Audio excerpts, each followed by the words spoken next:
లంచం అనే నేరారోపణపై 8 మంది పోలీసులు అరెస్ట్ చేశారు ఏసీపీ వాళ్ళు.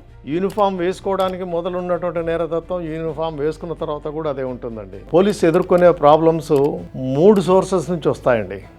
ఒకటేమో సెల్ఫ్ మేడ్, రెండోదేమో social made, state made. PhonePe చేయించుకుంటే ఎవరు అడగరు అన్న ఒక ధైర్యం ఉందా వాళ్ళకి? మరి crude way of thinking of a person. కొన్ని రోజుల్లో రిటైర్మెంట్ అయిపోతుంది నాది అనగా కూడా ఆయన కూడా లంచం తీసుకుంటూ పట్టుబడ్డారనమాట. తత్వం ఉండకూడదు కదా, మానవ తత్వం ఉండాలి. ఒక మెసేజ్ ఇవ్వాలి అంటే మీరు ఎలా ఇస్తారు? యోగ్యత గలవాడు యోగి అయి వెలిసిన నాడు జగమంతా మురిసేను జాగృతికై నడిచాను. నమస్తే, వెల్కమ్ టు వేదిక టీవీ. ప్రభుత్వ శాఖలన్నిటిలో పోలీస్ డిపార్ట్మెంట్కి ఒక ప్రత్యేక గుర్తింపు, గౌరవం ఉంది. యాక్సిడెంట్, ఏదైనా నేరం, ట్రాఫిక్ జామ్ ఇలాంటి ఏ పరిస్థితి అయినా పోలీస్ శాఖ ఫస్ట్ రెస్పాండెంట్గా ఉంటుంది. కాకపోతే ఈ కొత్త సంవత్సరంలో పోలీస్ శాఖ మొదటి 3 నెలల్లోనే పూర్తి కాకముందే ఎక్కువగా వార్తల్లోకి వచ్చింది. ఫర్ రాంగ్ రీజన్స్ అని చెప్పుకోవచ్చు. ఎలాగంటారా? తెలంగాణ యాంటీ కరప్షన్ బ్యూరో అవినీతి నిరోధక శాఖ అధికారులు గడిచిన 3 నెలల్లో 4 పోలీసు ఉద్యోగులను, ఇందులో ఇన్స్పెక్టర్ స్థాయి అధికారులు కూడా ఉన్నారు, లంచం నేరారోపణపై అరెస్టు చేసి జైలుకు పంపించారు. వివరాలకు వెళ్తే జనవరి 24 తారీఖున police inspector L Balu Chauhan ని ఏసీపీ అరెస్ట్ చేసింది. ఈ కేసులో అరెస్ట్ అయ్యే కంటే ముందు ఆయన హైదరాబాద్ లో షాహీనాయత్ గంజ్ ఇన్స్పెక్టర్ గా పనిచేశారు. ఏసీపీ ఫైల్ ప్రకారం మిస్సింగ్ కేసులో అనుమానితుడిగా ఉన్న వ్యక్తిని ఆయన ఆ కేసు నుండి తప్పించడానికి 1,00,000 లంచం అడిగారు. చివరికి పని చేసి పెట్టడానికి 50,000కు ఒప్పుకున్నారు.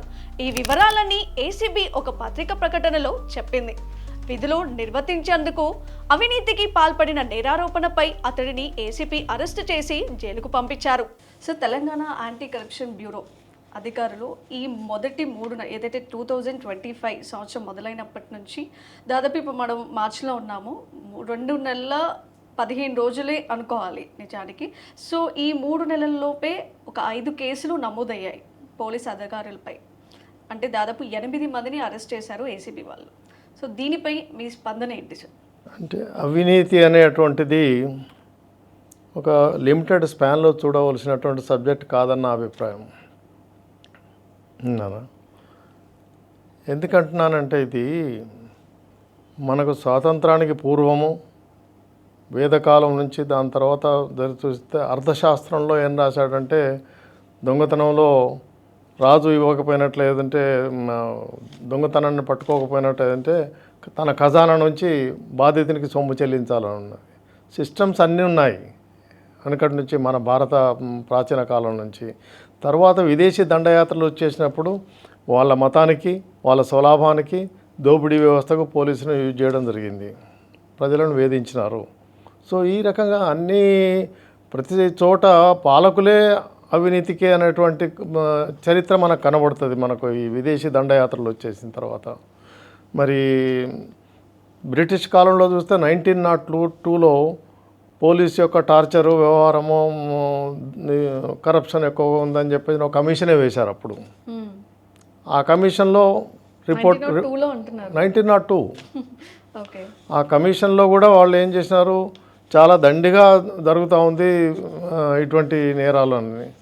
అంటే ఇంకా లోతుకెళ్ళినట్టు ఏంటంటే కంప్లైంట్దారు కంప్లైంట్ తీసుకొచ్చి ఇస్తే కంప్లైంట్ తీసుకున్నందుకు ఒక రేటు, దాని తర్వాత కంప్లైంట్ రికార్డ్ చేసినందుకు ఒక రేటు, పరిశోధన మొదలుపెట్టినందుకు ఒక రేటు, దాని తర్వాత పరిశోధన వెంబడి కంప్లైంట్ ఇచ్చిన అతను వెంబడి తిరగాలన్నట్టు. ఇది ఇంగ్లీష్ ప్రభుత్వంలో, స్వతంత్ర దేశంలో కాదు. ఉన్నారా? అంటే చెప్పొచ్చేది ఏంటంటే ఇది తరతరాల నుంచి వచ్చినటువంటి ఉన్నదానిలో కొంత అక్కడిక్కడ ట్రేసెస్ కనబడుతుంటాయి. ఉన్నారా? కానీ ఇప్పుడు మారుతున్న పరిస్థితిలో ఈ శాస్త్రీయ యుగంలో మనం ఉన్నాము. టెక్నాలజీ ఆధారంగా పోలీస్ వ్యవస్థ చేస్తూ ఉంది. కానీ నేనేంటే మేము పనిచేసినప్పుడు ఇప్పటికి చూస్తే ఇప్పుడు పోలీస్ చేసినది చూసుకుని చేతులెత్తి నమస్కరించాలనిపిస్తుంది. అంత బ్రహ్మాండమైన రిజల్ట్ తీసుకొస్తున్నారు టెక్నాలజీ యూజ్ చేసుకొని. పరిశోధనలో కానివ్వండి, క్రైమ్ ప్రివెన్షన్లో కానివ్వండి, పాస్పోర్ట్ వెరిఫికేషన్లో కానివ్వండి. సో అంత తీసుకొస్తున్నా కానీ అక్కడ ఇంత పెద్ద వేల సంఖ్యలో ఉన్నటువంటి పోలీసులో కొంతమంది ఉంటారు. ఉండాలని మనం కోరుకోము. ఆయన కొన్ని మనస్తత్వాలు అట్లా ఉంటాయి. సార్ ఇక్కడ ఒక విషయం, టెక్నాలజీ, పోలీస్ అధికారులు టెక్నాలజీతోని నేరస్తులని పట్టుకోవడం అదంతా బాగుంది.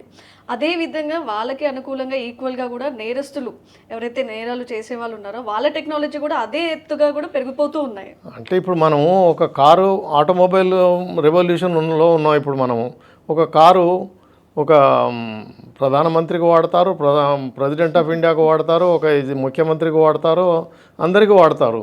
అట్లాగే నేరం చేసేవాడు కూడా వాహనాన్ని వాడతాడు. టెక్నాలజీ అనేది అందరూ వాడుకుంటారు.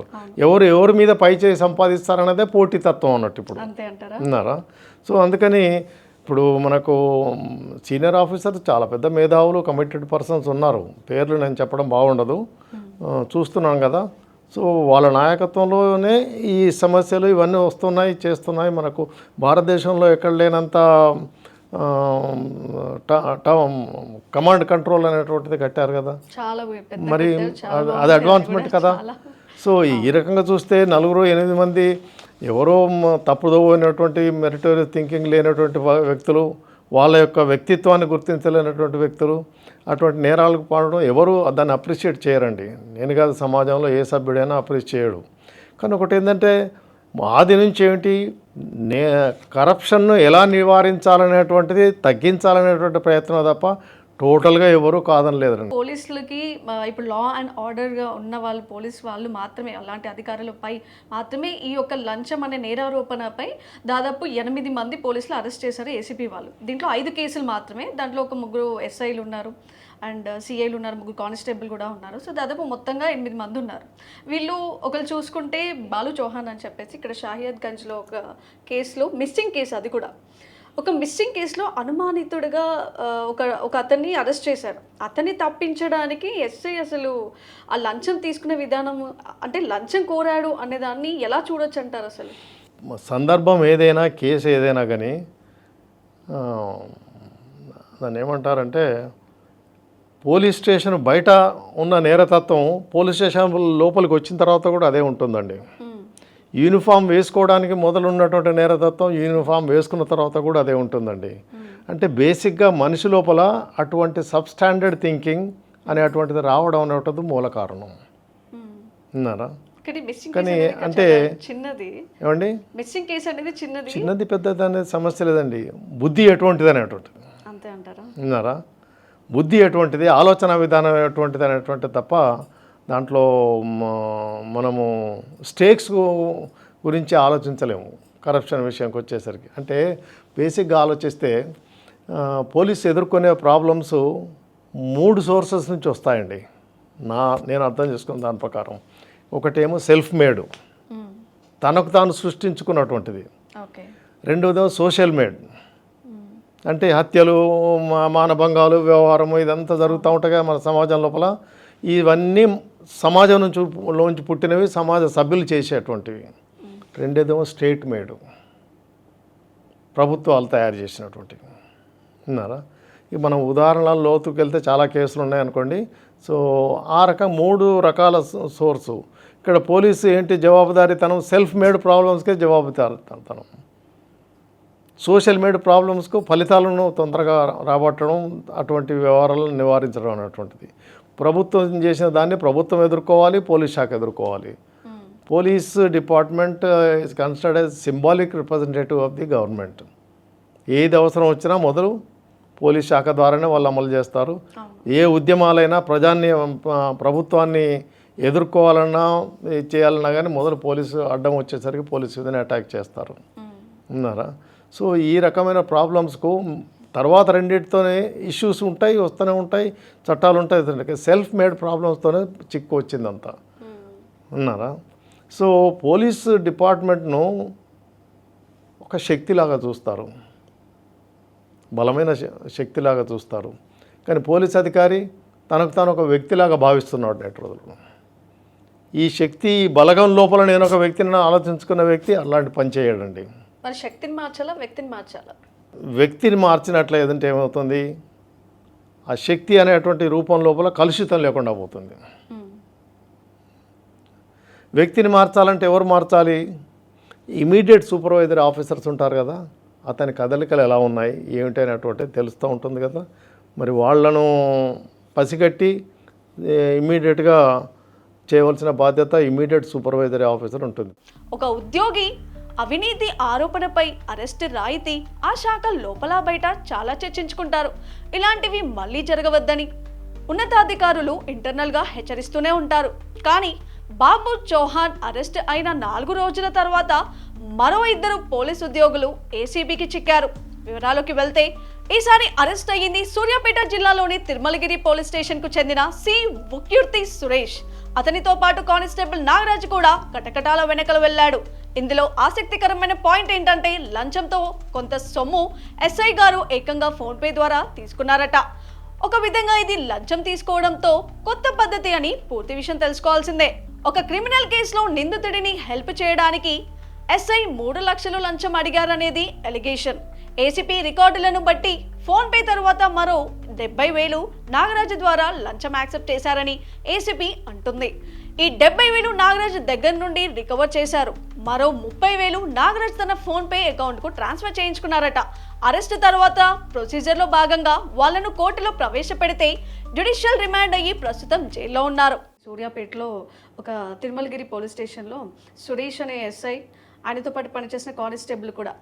సో ఎస్ఐ తీసుకోవడమే కాకుండా ఆయన తీసుకోవడం విధానం కూడా మనం అబ్జర్వ్ చేయాలి. మనకు వచ్చిన ఇన్ఫర్మేషన్ బట్టి కూడా ఆయన ఫోన్పే చేయించుకున్నారు, ఒక 50,000 తీసుకున్నారు ఒక కేసులో. తీసుకున్నదే కాకుండా ఆయన తీసుకోవడం కాకుండా ఆయన కింద పనిచేస్తున్న కానిస్టేబుల్ ద్వారా కూడా మరిన్ని ఒక 20-30,000 ఆయన ఫోన్పేకి కూడా చేయించడం జరిగింది. అంటే ఫోన్పే చేయించుకుంటే ఎవరు అడగరు అన్న ఒక ధైర్యం ఉందా వాళ్ళకి, లేదంటే ఎవరు క్వశ్చన్ చేసే వాళ్ళు లేరు అన్న ధైర్యమా, లేకపోతే ఏమనుకోవాలి? అటువంటి సందర్భాలు చాలా తక్కువ అండి. ఇదివరలో కూడా 1-2 సందర్భాలలో అట్లాంటి పద్ధతులు విన్నాము. ఒకటేమో ఈ పోలీసు బలగంలో నేను ఒక సభ్యుని అనేవాడు ఇందాక చెప్పుకున్నట్టుగా అట్లాంటి ఆలోచనలు చేయడు. చేసిన దాంట్లో మళ్ళీ ఫోన్పేలు దీని ద్వారా చేయించుకోవడం అంటే మరీ crude way of thinking of a person. గల కారణాలు ఏమనొచ్చు? కారణాలు ఏముంటాయి? మనిషి నేర తత్వానికి ఎప్పుడైతే అతను ముందుకొస్తాడో అది దేన్నైనా తెగింపు చూసుకోవచ్చు అనే రకంగా ఉంటుందో, ఇంకా అది వ్యక్తిగత అభిప్రాయాల మీద ఆధారపడి ఉంటుంది. వాళ్ళకి వచ్చే శాలరీ కూడా ఉంటుంది, అది ఏమైనా తక్కువ వస్తుందని ఏమైనా ఎలా అంటారా? ఈ రోజులలో శాలరీలు, పెన్షన్లు అన్నీ తగినంతగా ఉన్నాయండి. దానికి మనం we should be thankful to the government of Telangana are Andhra Pradesh are government of India, what ever it is. So నేను రిటైర్డ్ పోలీస్ ఆఫీసర్, నేను తీసుకునే పెన్షన్ నా జీతం కంటే ఎక్కువ వస్తుందండి ఇప్పుడు. One should be happy with what ఇది. అందుకని నేను ఇందాక అన్నాను కదా, అది మనిషి యొక్క బుద్ధి, ఆలోచన విధానం, సంకుచిత ధోరణి, దాన్ని అతని నేరతత్వానికి. ఎంత కష్టపడితే ఒక పోలీస్ ఉద్యోగం రావడం అనేది చాలా కష్టపడతారు. రావడం అని మీరు అంటారండి, రావడం అని మీరు అంటారు. అసలు పోలీసు గవర్నమెంట్ ఎంత ఖర్చు పెట్టి అతన్ని ఒక పోలీస్ అధికారిగా తయారు చేస్తారు విన్నారా? వ్యక్తి నిర్మాణం ఇందాక అనుకున్నట్టుగా ఒక వ్యక్తి శక్తిలో ఒక వ్యక్తి భాగం కావాలంటే వ్యక్తిని తయారు చేయాలి. ఆ తయారు చేస్తే అతను బుద్ధి కుశలతలు, దాని తర్వాత వృత్తిపరమైన నిపుణత ఉంటుంది. అతను ఆ వృత్తి నిపుణతలో ఇన్వాల్వ్ అయిన వాడు ఏం చేస్తాడు? నేను ఒక బలగానికి సభ్యుడిని, ప్రెస్టీజియస్ ఇస్తుంది, అందుకని నా నిపుణతని ప్రదర్శించే ఒక యోగిలాగా తయారైపోతాడు అతను. రియల్గా కమిట్మెంట్ ఉన్న వ్యక్తి విన్నారా? సో నేను ఒక పుస్తకంలో ఎక్కడో ఒకసారి రాశాను, గుర్తుకొస్తున్నాడు. యోగ్యత గలవాడు యోగి అయి వెలిసిన నాడు జగమంతా మురిసేను జాగృతికై నడిచాను. ప్రజలు సంతోషంగా ఉంటారు, ఆ బలగం కూడా జాగృతి వైపు నడుస్తుంది, అభివృద్ధి వైపు నడుస్తుంది. విన్నారా? సో ఎక్కడో రాసినట్టు ఇప్పుడు అనుకోకుండా గుర్తుకొచ్చింది. సో ఆ రకంగా కొంత ఇమీడియట్ సూపర్వైజరీ ఆఫీసర్స్ వాళ్ళ ఇన్వాల్వ్మెంట్ ఇంకా కొంచెం క్లోజ్గా సూపర్వైజ్ చేశారు. చర్యలు తీసుకోవాలంటే ఎవరు తీసుకోవాలి, ఎలా తీసుకోవాలి? దానికి అన్ని డిపార్ట్మెంట్ నిబంధనలు ఉన్నాయి, రూల్స్ ఉన్నాయి, పోలీస్ మాన్యువల్ ఉంది, ఎవరి మీద ఎవరు చర్య తీసుకోవాలి అవన్నీ ఉన్నాయండి. కానీ ఒకటి ఏంటంటే మనిషి చెడు బాటలో పయనించకుండా ఉండే అటువంటి నివారణోపాయాలలో మనం కట్టుదిట్టంగా ఉంచాలి. చాలా ఈ టెక్నాలజీని ఊడి వాళ్ళ యొక్క కదలికలపై చాలా చేస్తూ ఉన్నారు డిపార్ట్మెంట్ వాళ్ళు. అయినా కానీ ఎక్కడో దగ్గర జరుగుతూ ఉంటాయి. జనాలు ఈ సబ్ ఇన్స్పెక్టర్ కానిస్టేబుల్ కేసు మర్చిపోకముందే 24 గంటల తర్వాత మరో అవినీతి చేప ఏసీపీ వాళ్ళకు చిక్కింది. ఇంతకుముందు కేసు దక్షిణ తెలంగాణలో జరిగితే ఈసారి దొరికింది ఉత్తర తెలంగాణలోని కామారెడ్డి జిల్లాకు చెందిన లింగంపేట పోలీస్ స్టేషన్ కి చెందిన సబ్ ఇన్స్పెక్టర్ కంది సుధాకర్. చీటింగ్ కేసులో తనను కలిసిన ఒక వ్యక్తి దగ్గర ఈయన 12,500 లంచం తీసుకున్నాడని ఏసీబీ ఇతడిని అరెస్ట్ చేసింది. లంచం కొరకు క్యాష్ తీసుకున్నప్పుడు ఈయన ఒక కారులో నిజామాబాద్ వైపు వెళ్తున్నాడని ఏసీపీ ప్రెస్ నోట్ లో ఉంది. ప్రస్తుతం ఈ ఎస్ఐ కూడా ఊచలు లెక్కిస్తున్నారట. ఓ పక్క ఈ నలుగురు పోలీస్ శాఖ వాళ్ళు జైల్లో ఉండగానే ఫిబ్రవరి 18న మరో పోలీస్ అధికారి లంచం అడిగి పట్టుపడ్డాడు. నారాయణపేట జిల్లా మక్దల్ ఇన్స్పెక్టర్ గుండెమోని చంద్రశేఖర్ ఈ కేసులో అరెస్ట్ కాగా అతనికి సహకరించిన మరో 2 కానిస్టేబుల్ కూడా జైలు గోడలు చూడాల్సి వచ్చింది. ఒక క్రిమినల్ కేసులో ముద్దాయికి విచారణలో హెల్ప్ చేయడానికి ఆ ఇన్స్పెక్టర్ 45,000 అడిగారని ఏసీపీ అలిగేషన్. అడిగిన లంచంలో 25,000 శివ అనే కానిస్టేబుల్ చెప్పడంతో కుర్వాన్ నర్సింహులు అనే కానిస్టేబుల్ ద్వారా ఆయన తీసుకున్నారు అని ఏసీపీ ఫైల్స్ చెప్తున్నాయి. దీనితో ఇన్స్పెక్టర్తో పాటు ఆ 2 కానిస్టేబుల్స్ కూడా అరెస్ట్ చేశారు. చాలా ఆశ్చర్యం వేసింది నాకు వినగానే కూడా. ఒక అధికారి ఆయన రిటైర్ అవుతాను ఇంకొక కొన్ని నెలల్లో కొన్ని రోజుల్లో రిటైర్మెంట్ అయిపోతుంది నాది అనగా కూడా ఆయన కూడా లంచం తీసుకుంటూ పట్టుబడ్డారనమాట. సో దీన్ని ఎలా చూడొచ్చు అంటారు? ఇవన్నీ వాళ్ళ స్వలాభాగానికి తెగింపుతో చేసే పనులండి. అదే పునశ్చరణ చేసుకోవాల్సి వస్తుంది. ఈ బలగం నాది, ఈ బలగంలో నేను తప్పుడు పని చేయకూడదు ఉన్నవాడు చేయడు. తెగింపు పూనుకున్నాడు కాబట్టి ఇంకా నేను పోతున్నాను, ఇంకా లాస్ట్ మూమెంట్లో వచ్చే ప్రాఫిట్ కూడా ఎందుకు వదులుకోవాలనే రకం కూడా ఉంటారు కొంతమంది. దానికి చెప్పలేము, అది మానవ స్వభావం అక్కడ పనిచేస్తుంది కానీ పోలీసు వృత్తి స్వభావం కాదండి అది. ఇప్పుడు మనుషుల్లో కూడా ప్రైవేట్గా సివిలియన్లో దొంగతనాలు చేసే వాళ్ళు ఉంటారు, చిన్న ఆలోచన చేస్తారు. Is thinking laboratory in is own mind. ఇక్కడ పబ్లిక్ కి పోలీసులు అంటే చాలా గౌరవం ఉంటుంది, చాలా భయం కూడా ఉంటుంది. ఒకప్పుడు ఉండాలి, కూడా భయం ఉండాలి, పోలీసుకు ఉండాలి ఉండేది. ఇప్పుడు కాస్త ఈ యొక్క లంచం అనే ఒక నేరారోపణపై పోలీసులపై కొంచెం అవగాహన తగ్గుతోంది ప్రజలకి. సో అలాంటి వాళ్ళకి పోలీస్ డిపార్ట్మెంట్కి మీరు ఒక రిటైర్డ్ మంచి సీనియర్ పోలీస్ ఆఫీసర్గా ఒక మెసేజ్ ఇవ్వాలి అంటే మీరు ఎలా ఇస్తారు? మనం ఎంచుకొని వచ్చామండి ఉద్యోగానికి, కానీ గవర్నరో నేను ఉద్యోగం చేశాను మీరు సబ్ ఇన్స్పెక్టర్గా రాండి అని నన్ను పిలవలేదు, ఇప్పుడు ఉన్న వాళ్ళని కూడా పిలవలేదు. అటువంటి నిబంధనలు లేవు. మాకు గవర్నమెంట్లో ఇన్ని ఉద్యోగాలు కావాలి ఫిలప్ చేయదలుచుకున్నామని పేపర్లో అనౌన్స్మెంట్ ఇస్తారు, గెజెట్లో వస్తుంది. కావాల్సిన వాళ్ళు అర్హతలు ఉన్న వాళ్ళు పెట్టుకోండి అంటారు. నాకు కావాలి ఉద్యోగం అని వచ్చిన వాళ్ళందరూ వచ్చినట్లంటే ఈ నిబంధనలు ఈ రకంగా పనిచేయాలని 1 సంవత్సరం పాటు ట్రైనింగ్ ఇస్తారు. అవన్నీ ట్రైనింగ్ పోయింది తర్వాత అవన్నీ పక్కన పెట్టేసి ఈ తప్పుడు పనులు చేస్తే ఎట్లా ఉంటుంది? ఇవన్నీ ఆత్మవిమర్శకు సంబంధించిన విషయాలు. డిపార్ట్మెంట్ ఏం చేస్తుందంటే నీకు నువ్వు ఆలోచించుకో, పని చేయి అని చెప్పేసి రకంగా ఉంటుంది తప్ప పశువులని కదా మరలేసినట్టు ఇది ఇక్కడ గడ్డి మేయొద్దు అక్కడ మేయి ఎక్కడ మేయి అని చెప్పరు కదా. ఉన్నారా?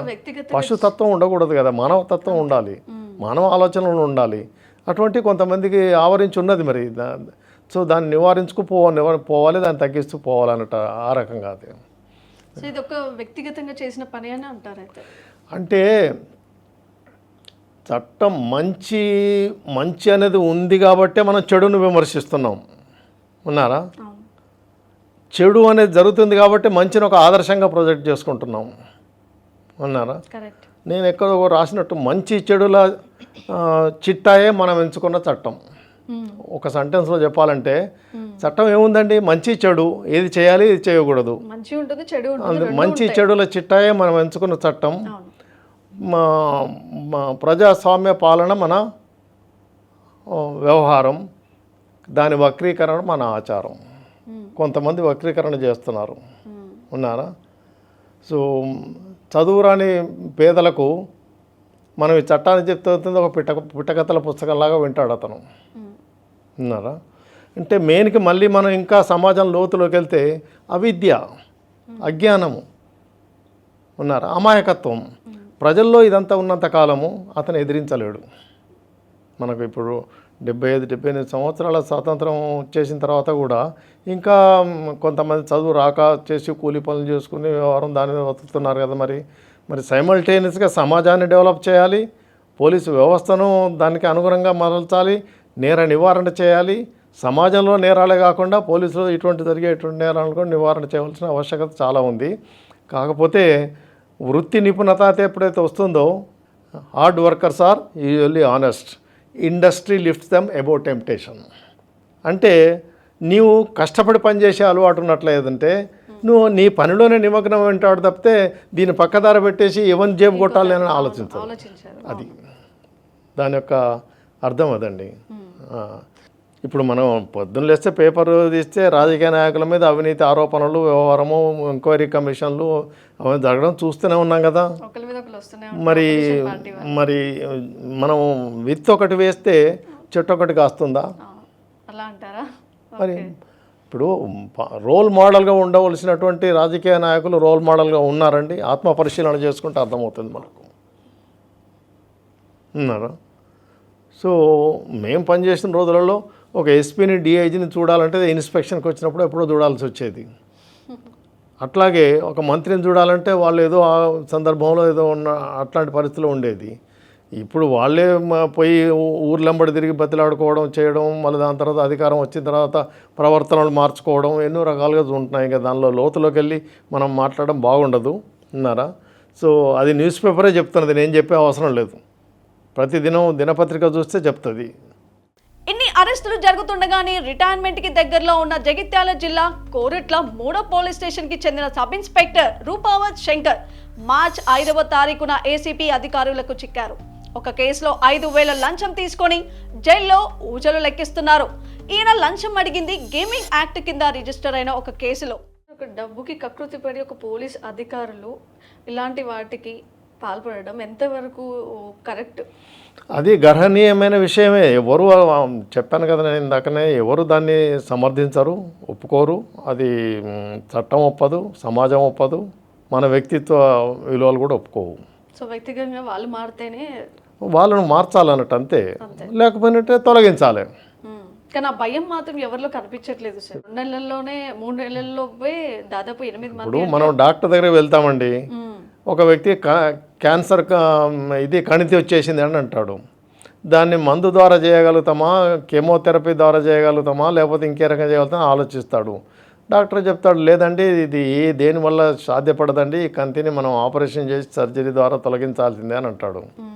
మరి ఇక్కడ కూడా అంతే. వాడు వినడంగా మంచి మాట చెప్తే వినకపోయినట్టు ఏం చేస్తారు?